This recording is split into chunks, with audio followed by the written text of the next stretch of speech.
Hi, this is Mark, and this is the HEPA Air Purifier Guide brought to you by liveairpurifier.com.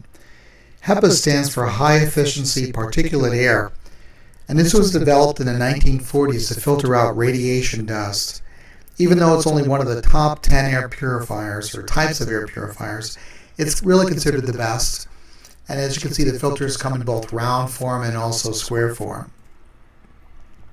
Here's a before and after picture of a small HEPA filter that came out of a small purifier I had in my bedroom for about a year. The new filter is the one on the left. As you can see, the HEPA is a cloth filter. It kind of accordions in and out, and it gathers and holds pollen, dust, and dirt. There are thousands of HEPA air purifiers on the market. Three of the top units, and units I like, being the IQ Air, the Austin Air, and the Alive Air machine. Then you also have your Hunter, Honeywell, Holmes, and some of the less expensive ones, but I don't recommend them. They tend to be loud, and I just don't find they work as well. And then, so you know, the Oric, some of the Ionic models, and a lot of the other popular brands do not include HEPA. So they're not really as effective for dust or pollen. HEPA is really the first thing you want to choose. So what are some of the pros of HEPA? Well, first of all, it captures hair, pollen, and dust, and that's why it's considered best for allergies, even by doctors.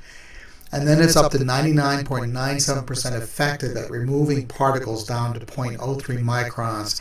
And to give you an idea, I think a human hair is about 50 microns. So it's very small particles it'll pick up. The thing to really be aware when buying a HEPA purifier is the replacement filters. And it's a lot like when you buy an inkjet printer, and then maybe you spend $100 on that, and then you go to replace the little inkjet cartridge, the little thing of ink, 3 or 4 months down the road, and they're going to charge you $45 for this little tiny thing of ink. Well, the HEPA air purifiers are a lot like that you buy the machine, and then you go to buy the replacement HEPA filter, and I've seen ones that run like a couple $100. So you just want to be aware of that.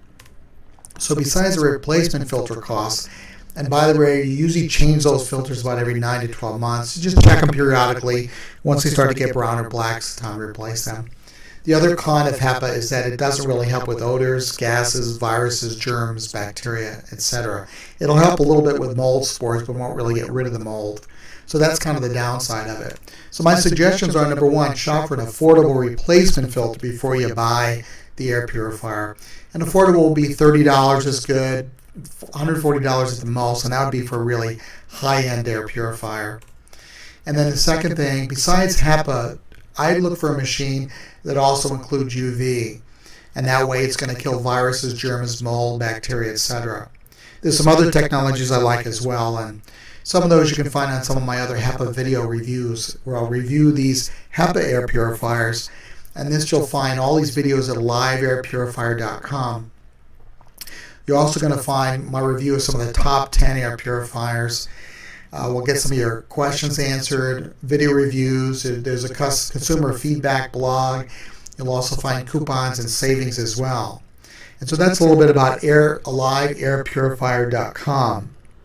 Now, if you got some help from this video, if you would leave a rating, embed the video, leave a comment, or ask me any question you'd like in the comment section. I'll try to respond as quickly as I can. Thanks for watching the HEPA Air Purifier Guide.